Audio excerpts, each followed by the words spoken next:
Getting asked by people whether or not you can be multiple archetypes at the same time. And the answer is, of course you can be. As a matter of fact, most of the time we usually are. The archetypes aren't like a personality type or just somebody you become and you stay forever. They come and go, they intermingle, because what they all are patterns. The way that we think about things and the patterns of actions and behaviors that we're comfortable with as we move on.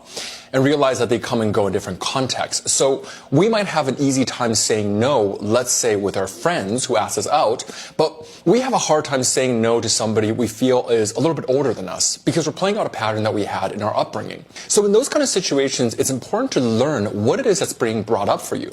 And a big part of it is if you feel like, for example, let's say that you're a yes person and you have a hard time saying no to people because, as soon as somebody asks you something, you feel this kind of like immediate obligation to try to make their lives easier because you're either a caretaker or a yes person or both at the same time.